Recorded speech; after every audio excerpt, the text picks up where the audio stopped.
Today, I'm going to tell you why you're choosing the wrong target market. I know you think you've got it pinned down because you're reading all these articles that say you should invest here. I mean, come on. If it's come out in an article and everybody knows about it, don't you think you're probably last on the curve? You can still make money, but you can't make as much money if you're ahead of the curve. This is why you're choosing the wrong target markets. But I actually have a strategy that can help you choose your target market that's a little bit different than everybody else. And I was reminded of it because I was recording my episode as a guest on John Kasman's podcast, Target Market Insights, this morning. It should come out in about a month.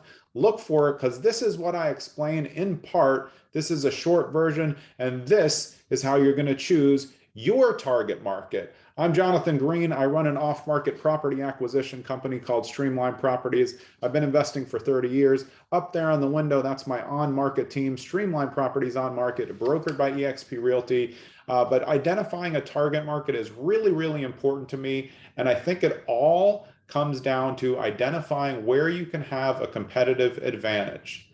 Think about it. Would you rather invest in an area where you know nobody, know nothing, don't know any of the streets, have never been there, don't even know what they're talking about when they tell you a location? Or do you want to invest in an area where you've lived, where your family lives, where you actually have your best friend on the ground who can go look at properties and tell you, actually, yeah, I know somebody. They know that a coffee shop is coming in around the corner. That's a sign of something happening. This is how to do it. It's only 2 steps, really. I might even write this down if I were you. Number one, make a list of every single place that you've ever lived. This includes in college, any graduate school, any place that you live that you remember.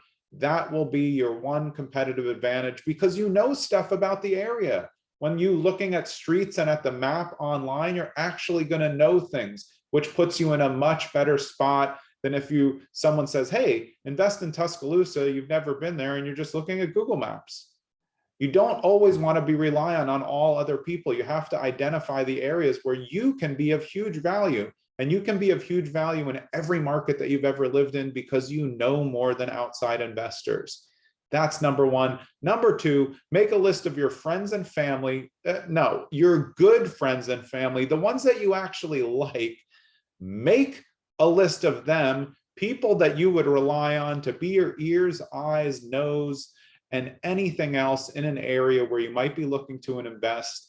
And then you take the full data of those lists, all the towns from your list and from your friends and family list, and then you use that to start looking at where the markets are that are hot. But pro tip, if it's a hot market, you've missed it already. So what you want to do is look behind those markets to see which ones are the next ones coming out.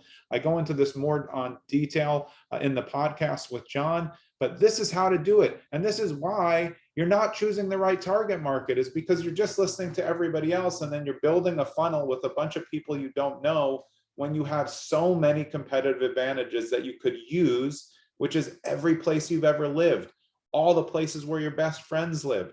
Then maybe you get into a partnership because you have boots on the ground in an area where you're going to know more than others. Think about the difference. Say, sure, Austin, Texas is a super hot market. You've never even been there, and it's super hot, so you have to pay a premium just to invest there. But what about some town you lived in Maine, growing up?